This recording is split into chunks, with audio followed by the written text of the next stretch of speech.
Selamat pagi anak-anak sekalian. Pada pagi hari ini kita bersyukur kepada Tuhan, kita diberikan waktu kembali untuk beribadah bersama-sama.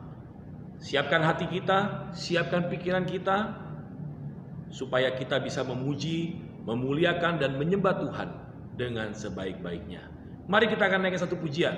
Bersyukurlah kepada Tuhan. Mari kita naikkan pujian ini dengan penuh sukacita dan dengan penuh semangat. Here we go! Come on! Come on! Everybody! Clap your hands! Tepuk tangan sama-sama! Hey! Yeah! Yeah! Here we go!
Mari kita berdoa untuk mendengarkan pemberitaan firman Tuhan.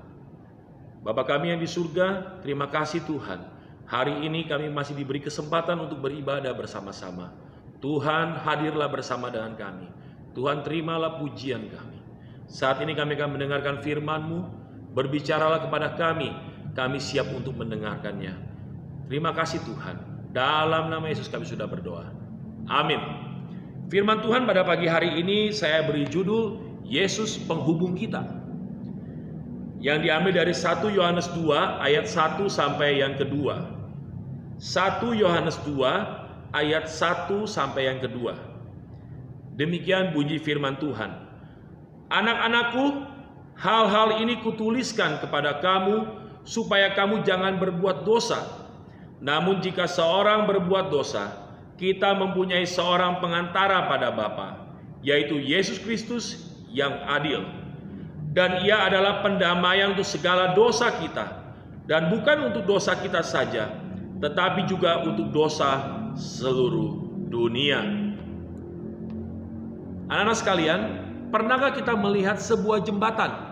Ya, ada jembatan yang darurat, ada yang semi permanen sampai permanen, bahkan ada jembatan yang begitu indah, begitu bagus ya. Dari yang paling jelek sampai paling bagus. Tetapi sebenarnya fungsi jembatan itu apa? Kenapa jembatan itu dibuat?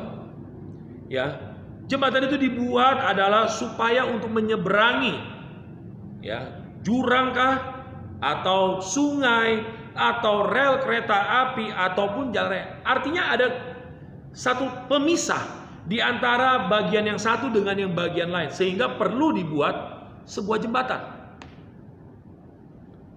Ya. Jadi supaya dari satu titik A mau ke titik B atau sebaliknya supaya mereka bisa terhubung, maka dibuatlah sebuah jembatan.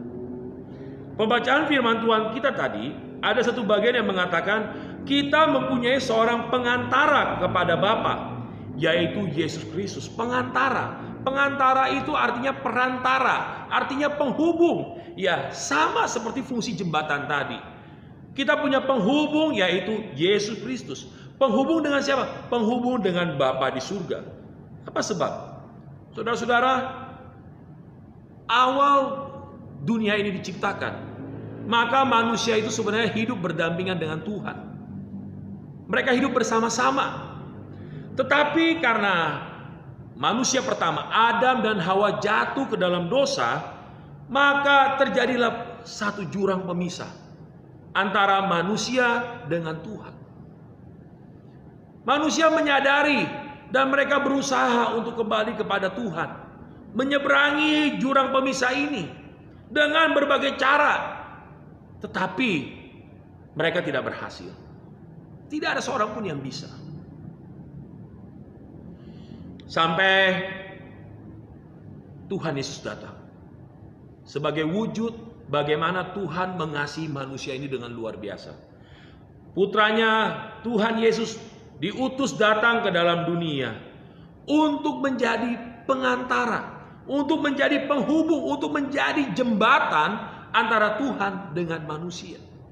Sehingga yang tadinya manusia terpisah, mereka bisa datang kepada Tuhan karena ada Yesus di situ. Nah, saudara-saudara sekalian, anak-anak sekalian yang diberkati oleh Tuhan, agar kita bisa terhubung dengan Tuhan, kita butuh Yesus. Kita butuh Yesus. Bagian firman yang tadi kita sudah baca, kita terpisah karena dosa. Dan supaya dosa itu dipulihkan, kita butuh Yesus. Yohanes 3 ayat 16 mengatakan, karena begitu besar kasih Allah akan dunia ini sehingga Ia mengaruniakan anak yang tunggal, supaya setiap orang yang percaya kepadanya tidak binasa, melainkan beroleh hidup yang kekal. Jadi anak-anak, untuk bisa datang, kita harus percaya kepada Tuhan. Kita percaya kepada Dia yang diutus sebagai penghubung, menjadi jembatan antara Tuhan dengan manusia. Pertanyaannya sekarang, maukah kita? Maukah kita percaya kepada Tuhan? Maukah kita percaya kepada penghubung kita, yaitu Tuhan Yesus Kristus? Saya mau ingatkan pada kita, upah dosa adalah maut. Keterpisahan kita dengan Tuhan membuat kita hidup di dalam dosa. Dan satu-satunya kita lepas dari dosa itu adalah dengan melalui Tuhan Yesus Kristus. Sehingga kita ditebus, dan bukan hanya kita, tetapi semua orang seluruh dunia yang berdosa, kalau dia mau percaya kepada Tuhan, maka dia akan ditebus. Maukah kita ditebus oleh Tuhan? Semuanya dikembalikan pada kita semua. Kiranya Tuhan memberkati kita semua. Mari kita berdoa.